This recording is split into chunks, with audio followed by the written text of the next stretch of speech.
Assalamualaikum warahmatullahi wabarakatuh. Alhamdulillah alladzi hadal muttaqina subulas salami wa faddalahum bil fawzil azimi. Asyhadu an la ilaha illallah wa asyhadu anna Muhammadan abduhu wa rasuluh. Allahumma salli wa sallim wa barik ala nabiyyina Muhammadin wa ala alihi wa sahbihi ajma'in, amma ba'd. Para jamaah rahimakumullah, alhamdulillah, marilah kita senantiasa bersyukur kehadirat Allah Subhanahu wa taala atas berbagai limpahan karunia Allah kepada kita semua. Tanpa rahmat Allah kita ini tidak ada apa-apanya, tidak bernilai apapun, tidak bermakna apapun. Hidup kita ini hanya menghabiskan waktu, tidak punya nilai. Padahal hidup ini betul-betul bernilai. Hidup ini punya makna, hidup ini punya arti. Kalau tidak memahami, merenungkan, menghayati arti makna nilai, ya hidup ini hanya dijalani dengan tidak jelas. Artinya tidak jelas, maknanya tidak jelas, nilainya juga tidak jelas. Mudah-mudahan dengan rahmat, hidayah Allah, taufik kita semua betul-betul menjadi orang-orang yang menjalani hidup ini penuh makna, penuh nilai. Kita lanjutkan kajian pada pertemuan yang lalu. Tentang apa Pak yang lalu? Surat apa? Hijrah. Surat At-Taubah ayat 20.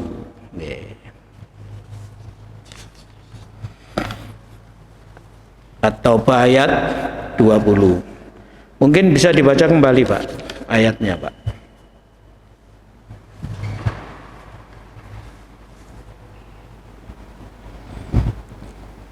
Terjemahannya aja nggak apa-apa. Orang-orang yang beriman dan berhijrah serta berjihad di jalan Allah dengan harta benda dan diri mereka, ada lebih tinggi derajatnya di sisi Allah, dan itulah orang-orang yang mendapat kemenangan. Nah, ini kaitan dengan bulan yang lalu, bulan Muharram. Meskipun sekarang sudah tidak bulan Muharram, sudah bulan Safar sekarang ini. Bulan depan bulan Rabiul Awal. Dalam kaitan dengan bulan Muharram kemarin kita bahas tentang orang-orang yang derajatnya a'dham di sisi Allah. Bahkan di dalam surat Al-Anfal ayat 74 itu dikatakan mukminuna haqqo, mukmin yang benar-benar mukmin.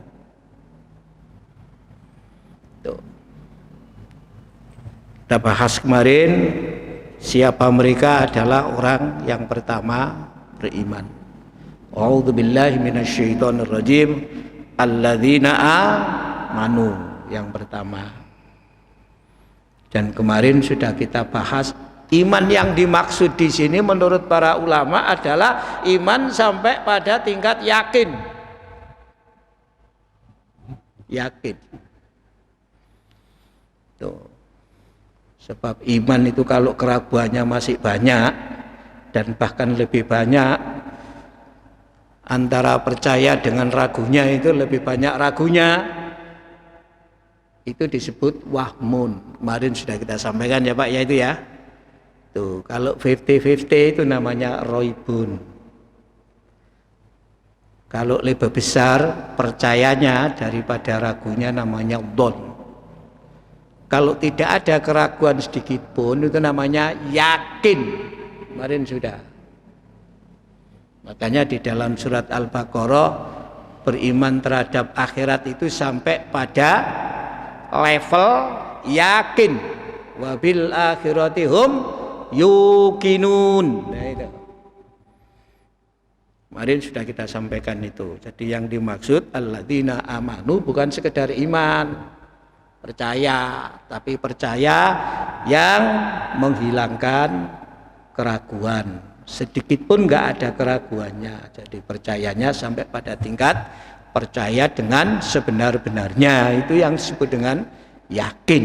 Itu kemarin itu. Meskipun kemudian dalam studi yakin itu masih dikaji, ya, dengan level yang pertama ilmul yakin, ainul yakin, hakul yakin. Nah, itu kemarin sudah. Yang kedua adalah orang-orang yang wahajaru hijrah. Hijrah ini.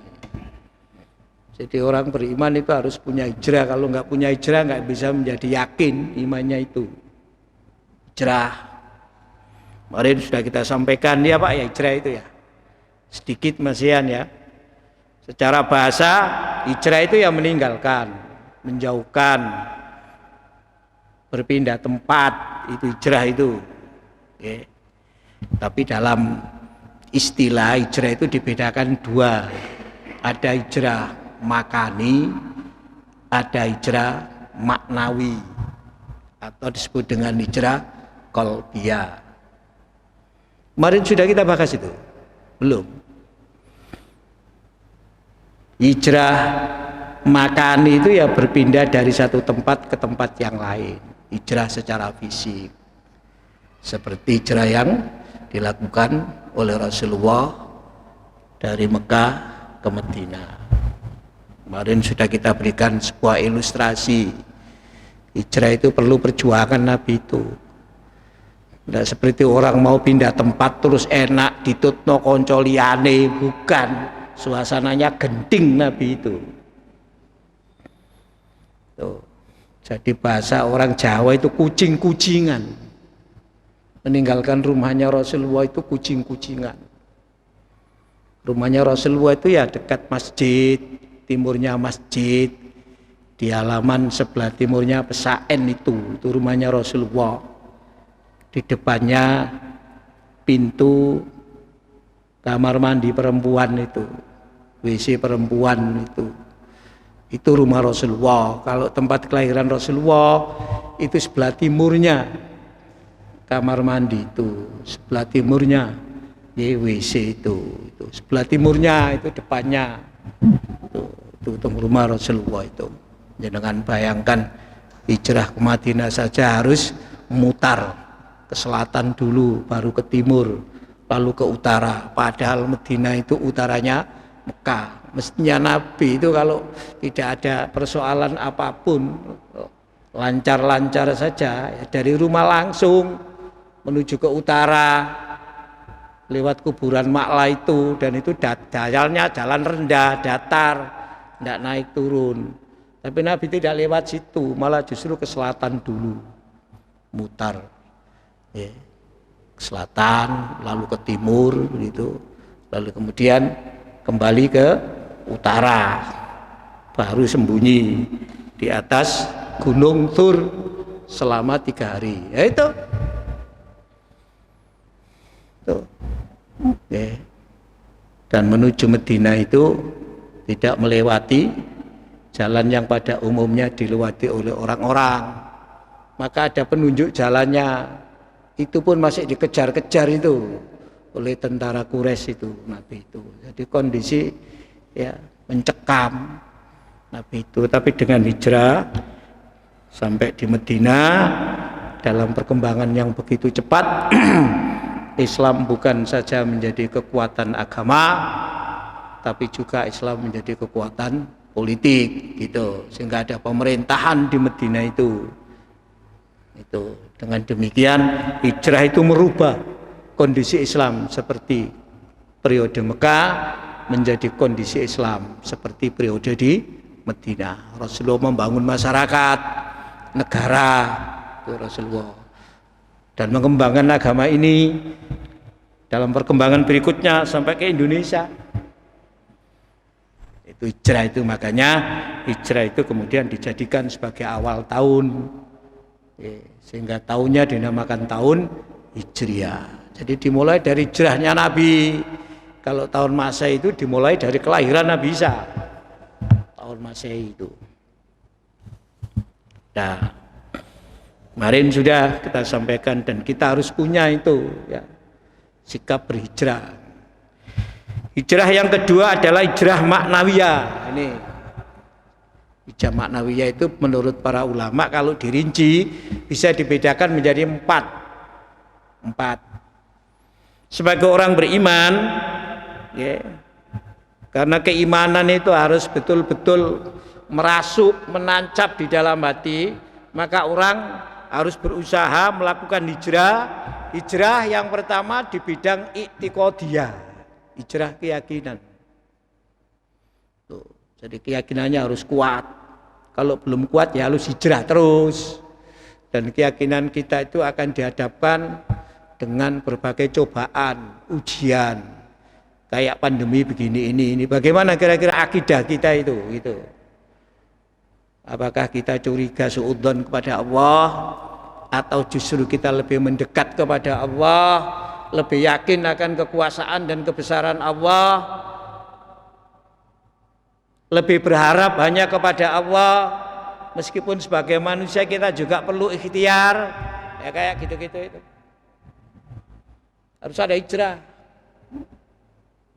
Dan ujian itu sesungguhnya bukan semata-mata ya, menjadikan kita itu menjadi tidak suka, tapi juga sesungguhnya ujian itu dalam rangka menjadikan iman kita ini menjadi lebih berkualitas.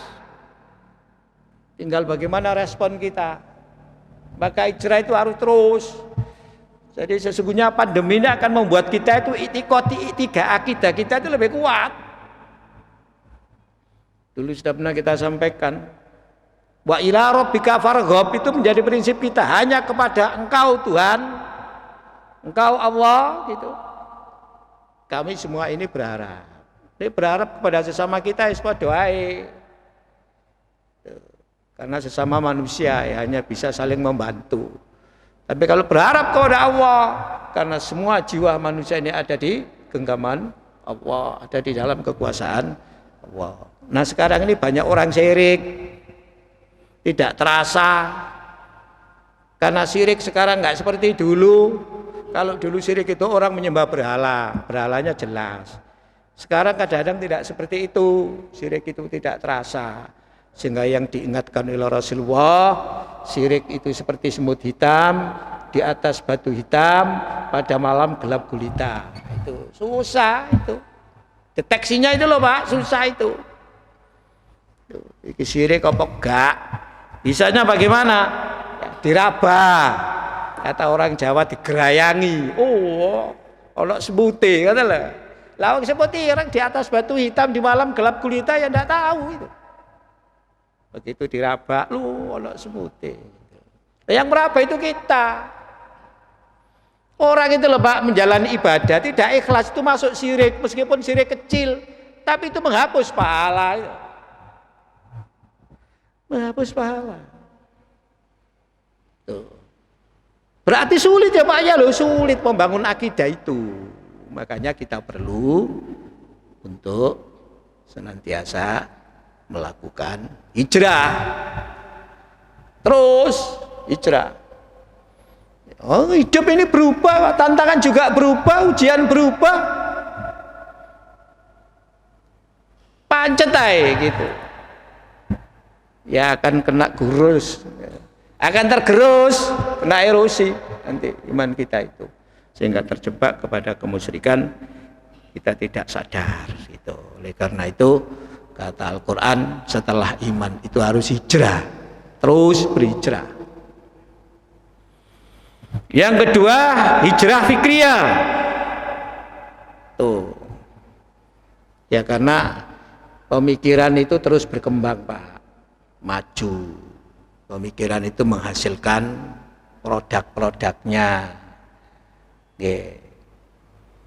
Seperti kita sekarang ini di era digital, era komunikasi informasi itu sangat mudah, itu era global, dunia ini kayak menjadi satu, tidak ada batas. Tuh, berbagai informasi itu bisa diakses dengan mudah. Tuh, yang baik ya mudah diakses, yang tidak baik ya mudah diakses. Di era seperti sekarang ini, pikiran-pikiran yang jauh dari nilai agama itu juga berkembang. Kemarin sudah kita sampaikan, ada yang namanya sekularisme. Sekularisme itu mencerabut agama dari sisi aspek kehidupan kita ini. Agama itu nggone nok masjid, nek wis nok njabane masjid iku aja ngomong agama. Ngoten lho, Pak. Tercerabut. Urusan bisnis iku aja ngomong halal haram. Lek ngomong halal haram yo gak iso lebati, ngoten lho, Pak. Untunge gak akeh. Bicara halal, bicara haram. Bicara halal haram itu di masjid saja itu. Tuh. Oke.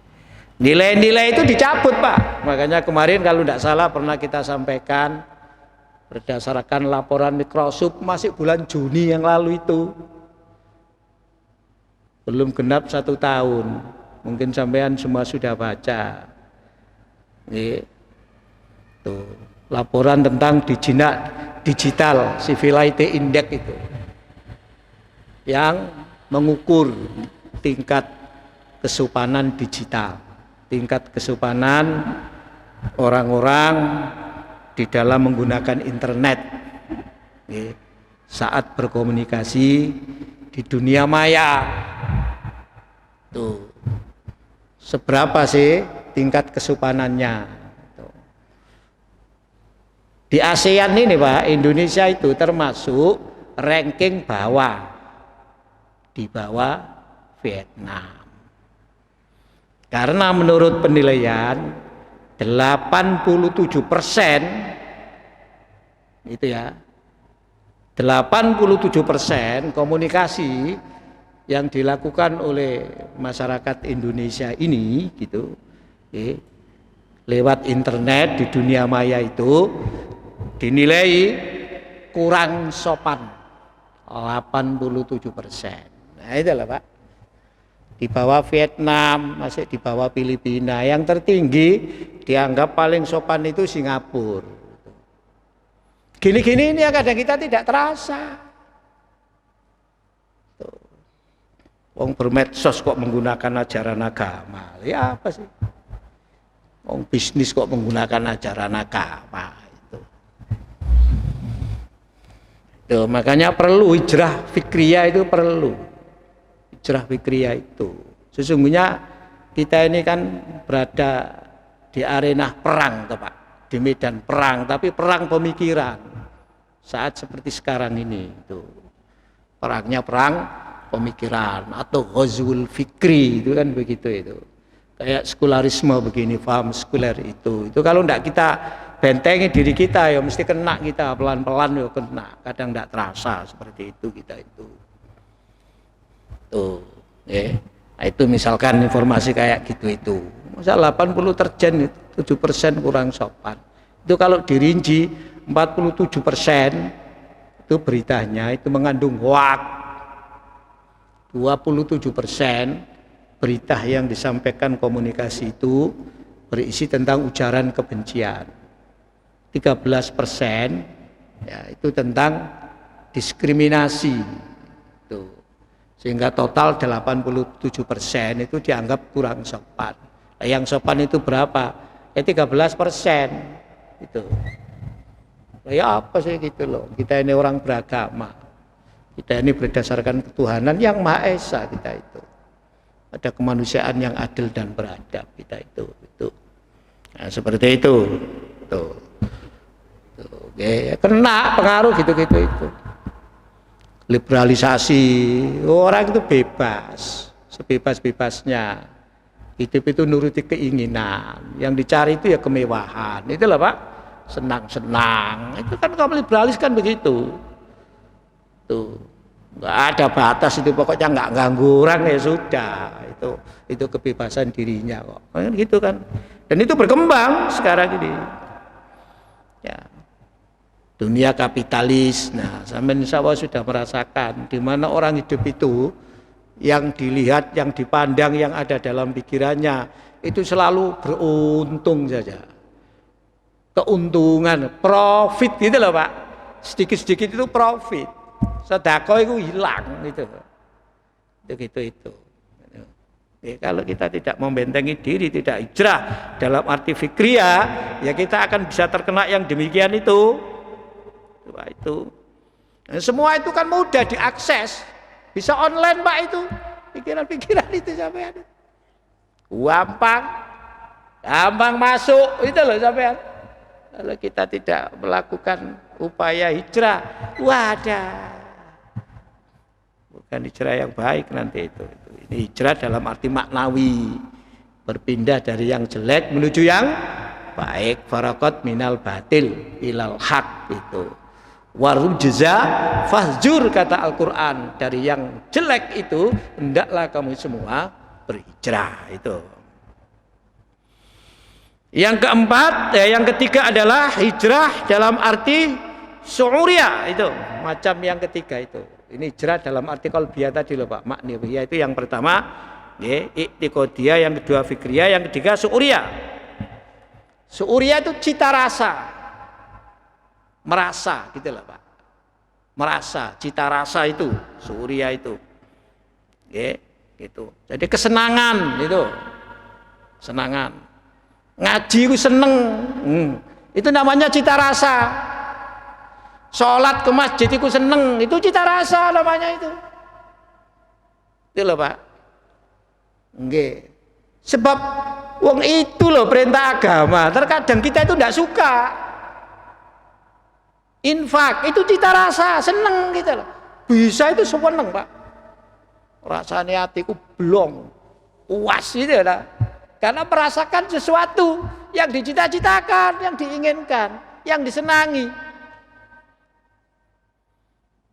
Sehingga Nabi kan pernah menegaskan dalam sebuah hadis yang singkat itu, idza saratka hasanatuka wa sa'atka sayyi'atuka fa anta mu'minun. Jika amal baik yang telah kamu lakukan membuat hatimu bahagia, dan amal jelek yang kamu lakukan membuat hatimu menderita, itu namanya kamu beriman. Kenapa? Ya karena cita rasanya seperti itu. Kita itu kalau rasa lidah kita ini rasa pedas, begitu makan pedas, waduh itu. Orang lain pun melihat, pedasnya, tapi yang merasakan, cita rasanya begitu. Itu Pak. Cita rasa itu namanya syu'uriyah. Tuh. Sehingga apa? Karena rasa kita itu rasa Islam, kita akan berusaha berperilaku itu yang Islami. Kemudian itu pakaian Islami. Karena apa? Cita rasanya itu. Kesenangannya seperti itu. Tuh, ngomong Islami, kesenangannya seperti itu. Ngomong yang tidak Islami, enggak, itu enggak ada kesenangan, enggak ono rasa, hilang rasanya seperti itu. Nah itu namanya harus hijrah kita, seperti itu. Namanya hijrah syu'uriyah. Sekarang kan banyak model-model perilaku yang tidak Islami itu. Sekarang ini itu. Oke, itu. Yang keempat, hijrah sulukiyah, ya, yaitu hijrah dalam arti kepribadian seperti yang tadi saya sampaikan itu. Yang kurang etis ya menjadi etis itu. Kepribadian itu. Ya, sekarang ini kan ada pergeseran nilai. Kata Mas Udi itu, sekarang ini banyak orang yang tidak menjadikan norma etika itu menjadi dasar di dalam bertindak. Jadi tidak ada pertimbangan norma Pak. Iki pantes apa gak. Enggak sampai ke sana, seorang sakarepe dhewe lah gitu. Nah, inilah 4 hal ini hijrah dalam arti maknawiyah itu. Farakat minal batil ilal haq. Nah, itu.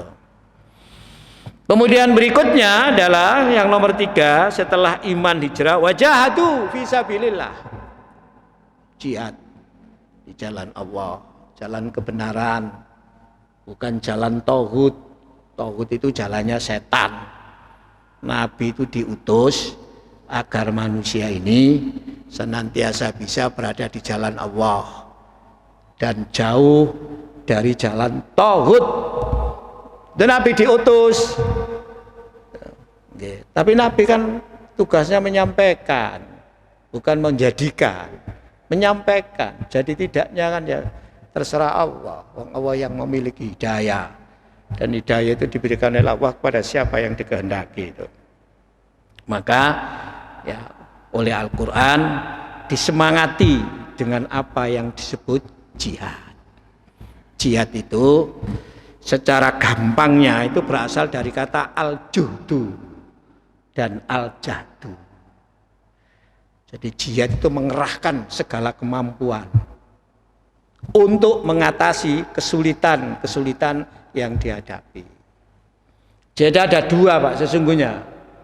Dasar jihad itu pertama semangat bersungguh-sungguh mengeluarkan seluruh kemampuan yang dimiliki, seluruh potensi yang ada dalam dirinya ini. Yang kedua ada kesulitan, ada masyaqqah yang tidak dipecahkan. Itu namanya jihad itu. Jihad. Dengan demikian jihad itu adalah mengeluarkan segala daya dan upaya, berusaha untuk menjadi muslim yang berkualitas. Jihad itu namanya itu. Untuk bisa senantiasa berada di jalan Allah. Sehingga berbagai tantangan, berbagai rintangan itu akan dihadapi. Tidak pernah mundur. Tidak pernah mundur. Makanya biasanya jihad itu digandeng dengan sabar. Biasanya di ayat Al-Quran itu misalnya begini, Allah menegaskan, kamu akan aku beri ujian ya, supaya nampak di hadapanku siapa yang berjihad dan siapa yang sabar. Tuh. Kata Allah begitu di dalam Al-Quran, walanabluwannakum bisyai'in. Gitu. Aku akan menguji kamu sehingga jelas siapa yang jihad dan siapa yang sabar. Sabar itu kalau menurut Al-Quran kriterianya itu 1, sabar itu tidak loyo, tidak lemah, tidak mudah putus asa. Tuh. Sehingga daya tahannya itu kuat. Punya daya tahan Pak, sabar itu. Makanya daya tahan itu ya harus ada. Kalau tidak ada ya nggak bisa orang sabar. Sabar itu tidak enak kok. Ya apa menahan yang tidak enak? Oh yang dihadapi itu tidak enak. Jadi tidak loyo, tidak lemah, dan tidak mudah putus asa. Itu sabar. Jadi sabar itu bukan orang yang diem menengtok terus sabar, tidak. Sabar itu bukannya dengan jihad. Orang yang nggak pernah putus asa, semangat terus, seluruh potensi itu digunakan itu untuk menjadikan diri ini menjadi orang-orang yang beragama dengan keberagaman yang berkualitas itu. Fisik dicurahkan, pikiran dicurahkan, hati dicurahkan, semua. Dan dengan sabar. Kadang-kadang kita ini kan nggak sabar, mau ke masjid hujan nggak jadi. Alah, timbangannya teles, ya gitu sudah. Padahal payung ada kan gitu ya Pak ya itu ya. Ya semua begitu kita itu, kalau mau Islam yang ideal ya harus ada jihad itu kita itu. Untuk menjadi mukminuna haqqo ya harus ada jihad. Kalau enggak bisa. Jihad itu. Nah, kata jihad di dalam Quran itu banyak, ada sekitar 30 lebih, 32 atau 33 itu. Tuh. Ada jihad itu yang bermakna perang melawan musuh, yang disebut dengan qital. Qital itu perang, tapi di dalam fikih, dalam fikih perang, qital itu perang sederhana. Kalau perang hebat itu dalam fikih disebut dengan harbun. Harbun itu perang hebat. Tuh, harbun itu perang hebat. Perang itu dalam bahasa Al-Quran bisa vital, bisa ghazwa tadi itu Pak, bisa ghazwun itu perang itu. Bisa juga menggunakan kata jihad. Tuh. Jihad. Oke. Jadi jihad itu harus ada upaya semaksimal mungkin sampai dengan perang. Loh, perang itu ya orang bersemangat toh Pak. Perang kok lesu itu ya apa sih? Perang kok lemes ya? Perang ya.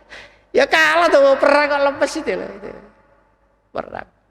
Kata Ar-Raghib Al-Asfahani itu ya, jihad yang diartikan berjuang perang itu, yang perang yang pertama melawan musuh yang nyata yang tadi saya katakan, dengan perang melawan orang-orang kafir itu harbun itu tadi itu qital. Itu musuh yang nyata itu dipahami oleh Raghib Al-Asfahani itu memerang orang kafir. Zaman Nabi itu kan ada Darul Islam, ada Darul Kafir. Darul Kafir itu ada Darul Kafir Harbi, ada Darul Kafir Dhimmi. Yang perang itu kafir harbi.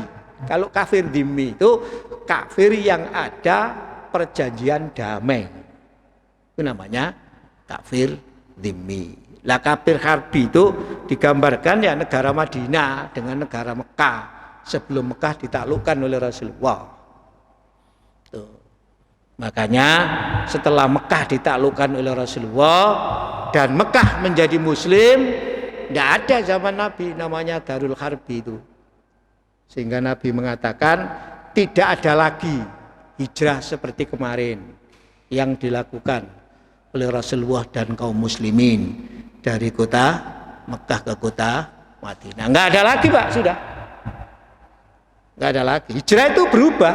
Sehingga Nabi mengatakan begini dalam hadis, la hijrata ba'dal fathi walakin jihadun waniyatun. Yang ada itu jihad beserta niat hijrah. Niat hijrah. Jadi hijrah kalbiyah.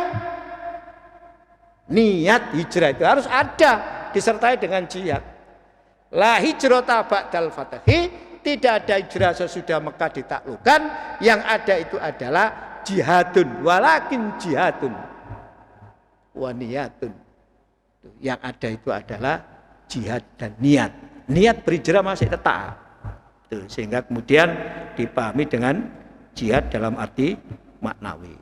Tuh, jadi menurut Al-Asfahani, jihad itu berjuang melawan musuh yang nyata itu adalah melawan orang-orang kafir. Yang kedua, jihad melawan setan.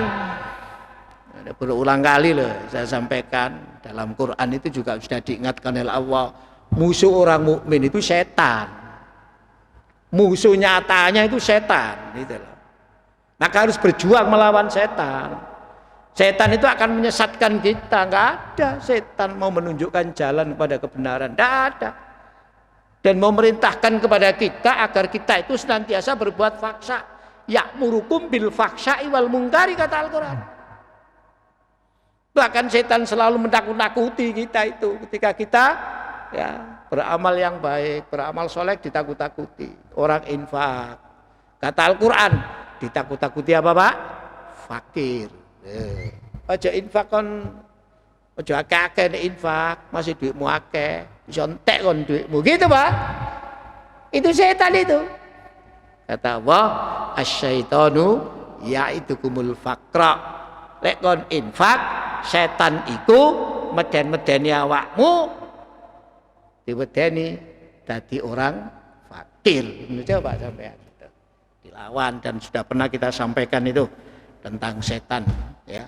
Orang yang mau bersyukur saja itu dihadang oleh setan dari depan, dari belakang, samping kanan, samping kiri. Bagaimana orang itu tidak bersyukur, sehingga kata iblis kepada Allah, engkau Allah akan mendapati manusia itu kebanyakan tidak bersyukur. Tidak bersyukur itu. Dan yang ketiga, jihad melawan hawa nafsu. Nah, itu hubungannya dengan setan. Hawa nafsu, Pak. Nafsu itu kecenderungan. Karena dalam diri manusia itu punya nafsu. Ada nafsu yang baik, ada nafsu yang tidak baik. Biasanya nafsu yang tidak baik itu hubungannya dengan setan. Nafsu yang tidak baik itu disebut dengan nafsul ammaro, nafsul lawama. Nafsu yang baik itu disebut dengan nafsul mutmainnah. Nah itu, nafsul mutmainnah.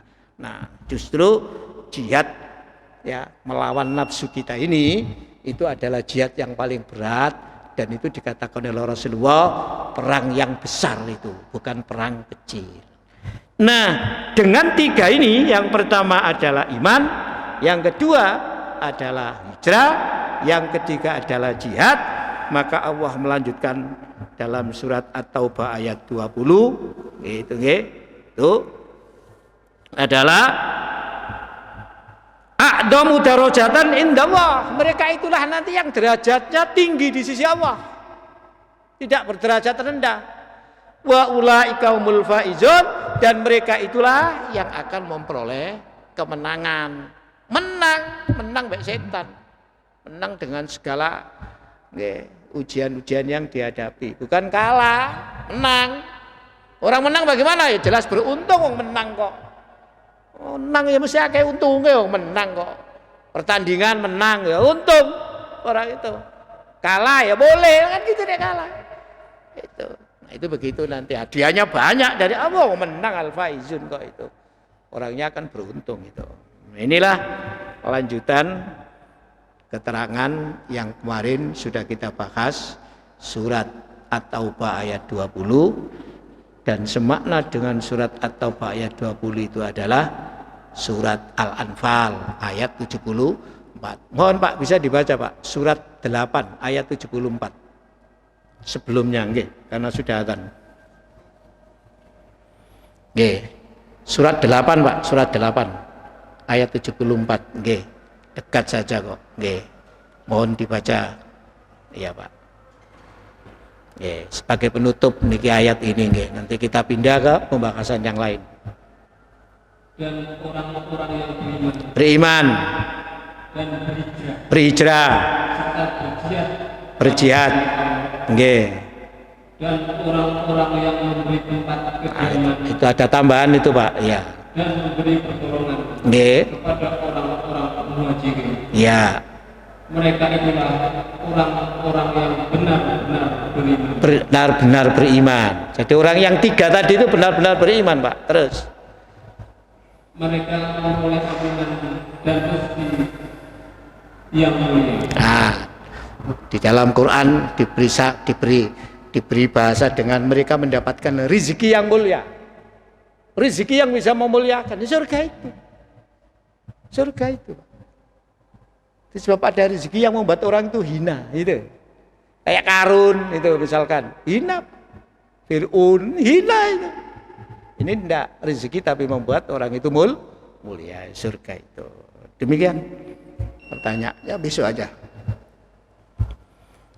Kurang lebihnya mohon maaf. Assalamualaikum warahmatullahi wabarakatuh.